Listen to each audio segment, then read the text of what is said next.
नमस्कार दोस्तों, स्वागत है आप सभी का फिर से एक बार मेरे YouTube चैनल पर। आज की कहानी कुछ इस प्रकार है। दीपावली का त्यौहार 5 दिनों का होता है, जो कि धनतेरस से शुरू होकर भाई दूज तक चलता है। पंचांग के अनुसार हर साल कार्तिक महीने की कृष्ण पक्ष त्रयोदशी के दिन धन्वंतरी त्रयोदशी मनाई जाती है, जिसे आम बोलचाल में धनतेरस कहा जाता है। यह दिन मूल रूप से आयुर्वेद के जनक माने जाने वाले धन्वंतरी का पर्व है। इस दिन नए बर्तन या सोना चांदी खरीदने की परंपरा है। बर्तन खरीदने की शुरुआत कब और कैसे हुई, इसका कोई ठोस प्रमाण तो नहीं है, लेकिन ऐसा माना जाता है कि जन्म के समय धन्वंतरी के हाथों में अमृत कलश था। यही कारण हुआ कि लोग इस दिन बर्तन खरीदना शुभ मानते हैं। पौराणिक कथाओं में धन्वंतरी के जन्म का एक वर्णन करते हुए बताया गया है कि देवताओं और असुरों के समुद्र मंथन से धन्वंतरी का जन्म हुआ था। वह अपने हाथों में अमृत कलश लिए प्रकट हुए थे। इस कारण उनका नाम पीयूष पाणी धन्वंतरी विख्यात हुआ। धन्वंतरी को विष्णु का अवतार भी माना जाता है। परंपरा के अनुसार धनतेरस की शाम को यम के नाम का दीपक घर की दहलीज बाहर पर रखा जाता है और उनकी पूजा करके प्रार्थना की जाती है कि वह घर में प्रवेश नहीं करें, किसी को कष्ट नहीं पहुंचाएं। देखा जाए तो धार्मिक मान्यता मनुष्य के स्वास्थ्य और दीर्घायु जीवन से प्रेरित है। यम के नाम से दिया निकालने के बारे में भी एक पौराणिक कथा है। पुराने समय की बात है, एक राजा हुआ करते थे और उनका नाम हिम राजा था। राजा हिम के यहाँ जब पुत्र हुआ तो उन्होंने अपने पुत्र का नाम सुकुमार रखा और अपने राजपुरोहित से अपने पुत्र की जन्म कुंडली बनवाई। कुंडली बनवाने के उपरांत राजपुरोहित को चिंतित हुए। उनकी चिंताग्रस्त मुद्रा को देखकर राजा हिम ने उनसे पूछा, क्या बात है राजपुरोहित जी, आपको चिंता में लग रहे हैं? हमारे पुत्र की कुंडली में कोई दोष है क्या? राजपुरोहित राजा की बात सुनकर बोले, नहीं महाराज, ऐसी बात नहीं है। कदाचित मैंने कुंडली बनाते समय कोई असावधानी की होगी, जिस कारण से मुझे जन्म कुंडली में कुछ दुष्घटना दिखाई दे रही है। मेरा सुझाव है कि आप एक बार इसे राज्य के प्रसिद्ध ज्योतिष से करवा लें। राजा थोड़े से आशंकित हुए और फिर से पूछा, पुरोहित जी, हमें आप द्वारा बनाई गई जन्म कुंडली में कोई भी संदेह नहीं है। आप वर्षों से हमारे विश्वास पात्र रहे हैं, कृपया आप हमें बताएं कि क्या बात है। राजपुरोहित ने कहा, महाराज, राजकुमार की जन्म कुंडली की गणना करने पर हमें यह ज्ञात हुआ कि राजकुमार अपने विवाह के उपरांत चौथे ही दिन सर्प के काटने से मृत्यु को प्राप्त हो जाएंगे। राजा हिम तिलमिलाते हुए चिल्लाई, राजपुरोहित जी, ये आप क्या कह रहे हैं? अवश्य ही आपकी गणना में कोई त्रुटि हुई है। एक बार पुनः से कुंडली को ध्यानपूर्वक देखें। यदि आप हमारे राजपुरोहित न होते तो कदाचित आप इस समय मृत्यु शैया पर लेटे होते। राजा हिम के क्रोध को देखकर राजसभा में सभी डर गए। पुरोहित ने हिम्मत करते हुए कहा, क्षमा करें राजन, किंतु यदि आपको कोई शंका है तो आप मेरे द्वारा दिए गए सुझाव पर अमल कर सकते हैं। उसके बाद राजा हिम ने अपने पुत्र की जन्म कुंडली राज्य के 3-4 प्रसिद्ध ज्योतिष आचार्यों से बनवाई, किंतु परिणाम वही रहा। महाराज हिम और उनकी पत्नी अत्यंत चिंतित रहने लगे। राजा ने दरबार में सभी को चेतावनी दी कि कोई भी इस बात का वर्णन हमारे पुत्र के समक्ष न करे, अन्यथा परिणाम भयंकर होंगे।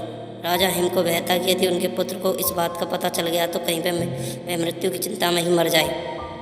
खैर, समय बीतता गया और राजकुमार सुकुमार बड़े होने लगे। अंततः वह समय आ गया जब राजकुमार की आयु विवाह योग्य हो गई और आसपास के कई राज्यों से राजकुमार के लिए सुंदर राजकुमारी को विवाह प्रस्ताव आने लगे, परंतु अपने पुत्र की मृत्यु के भय से राजा किसी भी प्रस्ताव को स्वीकृति नहीं दे पा रहे थे। यह देखकर महारानी ने कहा, महाराज, यदि आप इस प्रकार सभी राजाओं के विवाह प्रस्तावों को अस्वीकृत कर देंगे तो हमारा पुत्र क्या सोचेगा?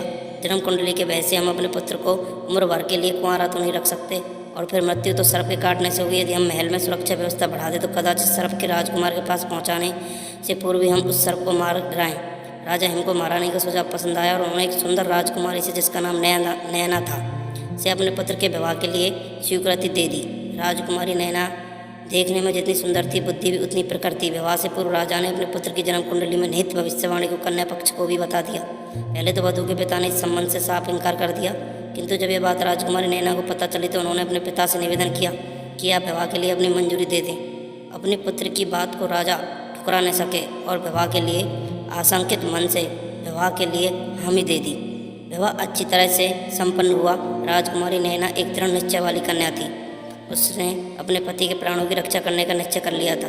जैसे कैसे 3 दिन बीत गए। राजा हिम और राजकुमारी नैना ने चौथे दिन का इंतजार पूरी तैयारी के साथ किया। उनकी योजना के अनुसार जिस किसी भी मार्ग से सांप के आने की आशंका थी, वहाँ पर सोने चांदी के सिक्के और हीरे जवाहरात बिछा दिए गए। पूरे महल को रात भर के लिए रोशनी से जगमगाया गया ताकि सांप को आते हुए आसानी से देखा जा सके। यही नहीं, राजकुमारी नैना ने सुकुमार को भी सोने नहीं दिया और निवेदन किया कि आज हम कहानी सुनना चाहते हैं। राजकुमार सुकुमार नैना को कहानी सुनाने लगे। मृत्यु का समय निकट आने लगा और मृत्यु के देवता यमराज पृथ्वी की ओर प्रस्थान करने लगे। क्योंकि सुकुमार की मृत्यु का कारण सर्पदंश था, इसलिए यमराज ने सांप का रूप धारण किया और महल के भीतर राजकुमार सुकुमार और राजकुमार नैना के कक्ष में प्रवेश करने का प्रयास किया। जैसे वे सांप के वेश कक्ष में दाखिल हुए तो हीरे जवाहरातों की चमक से उनकी आंखें चौंधिया गई, जिस वजह से सांप को प्रवेश के लिए कोई अन्य मार्ग खोजना पड़ा। जब वहां से कक्ष में दाखिल होना चाहा तो सोने और चांदी के सिक्कों पर रेंगते हुए सिक्कों का शोर होने लगा। जिससे राजकुमारी नैना चौकस हो गई। अब राजकुमारी नैना ने अपने हाथ में एक तलवार भी पकड़ ली और राजकुमार को कहानी सुनाने रहते को कहा। डसने का मौका न मिलता देख सांप बने यमराज को एक स्थान पर कुंडली मारकर बैठना पड़ा, क्योंकि अब यदि वह थोड़ा सा भी हिलते तो सिक्कों की आवाज़ से नैना को ज्ञात हो जाता कि सर्प कहाँ है और वह उसे तलवार से मार डालती। राजकुमार सुकुमार ने पहले एक कहानी सुनाई, फिर दूसरी कहानी सुनाई और इस प्रकार सुनाते सुनाते कब सूर्यदेव ने पृथ्वी पर दस्तक दे दी पता ही नहीं चला। अर्थात अब सुबह हो चुकी थी, क्योंकि मृत्यु का समय जा चुका था। यमदेव राजकुमार सुकुमार के प्राण नहीं हर सकते थे, अतः वे वापस यमलोक चले गए। और इस प्रकार राजकुमार नैना ने भविष्यवाणी को निष्फल करते हुए अपने पति के प्राणों की रक्षा की। राजकुमार सुकुमार कभी नहीं जान पाए कि उनकी कुंडली का क्या रहस्य था, क्योंकि उनकी पत्नी ने विवाह के चौथे दिन कहानी सुनने का निवेदन किया और आखिर क्यों कहानी सुनते हुए उन्होंने तलवार थाम ली थी। माना जाता है कि तभी से लोग घर की सुख समृद्धि के लिए धनतेरस के दिन अपने घर के बाहर यम के नाम का दिया निकालते हैं, ताकि यम उनके परिवार को कोई नुकसान नहीं पहुंचाए। राधे राधे।